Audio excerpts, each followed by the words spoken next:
Professor, quais são as aptidões que todo advogado criminalista tem que ter?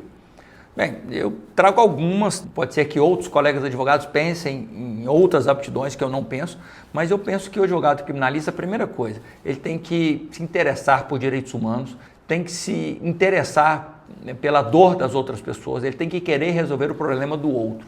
Isso é muito de todo advogado e toda advogada, né? O advogado e advogada, ele é alguém que vai resolver o problema do outro.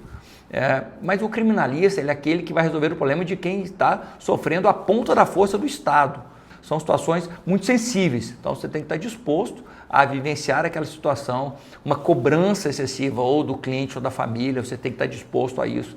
Você tem que estar disposto 24 horas por dia, 7 dias da semana, a atender o seu cliente, atender a família, a dar satisfação, dar retorno, porque isso é o advogado criminalista. Ele é comparável, eu digo isso, ao médico do paciente que está internado na UTI. Você tem que estar disponível a todo o tempo, faz parte da sua profissão. Você tem que estudar direitos humanos, você tem que gostar de direitos humanos, você tem que entender de direito penal, tem que entender de filosofia, de antropologia, sociologia, para entender por que é que existe o direito penal, por que é que as pessoas eventualmente delinquem, por que que há falsas acusações, por que que as pessoas são acusadas falsamente, por que que às vezes uma investigação ela é mal feita ou bem feita, por que que ela é tendente para um lado ou para o outro. Você tem que entender de política, porque às vezes a investigação passa por um viés político, ideológico, e isso vai impactar na acusação ao seu cliente. Você tem que saber como recorrer, como são os níveis de jurisdição,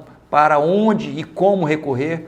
Então, você tem que ter esse viés de gostar de estudar direitos humanos, de cuidar dos interesses de quem mais precisa e estar disposto a doar do seu tempo para ouvir a família, o cliente. Então, se você tem essas condições, então certamente você pode seguir a carreira criminal. Mas se você não quer ir a uma delegacia, você acha que é um ambiente com relação ao qual você não quer conviver, então a advocacia criminal não é para você. Ainda que você vá advogar na advocacia do direito penal econômico, que é uma advocacia que normalmente você não vai à delegacia, normalmente não tem crime de sangue, mas sim, eventualmente você tem que se submeter a ir a delegacias, ir ao presídio. Então você tem que saber se você está disposto a isso. Se você está, a advocacia criminal é o caminho para você.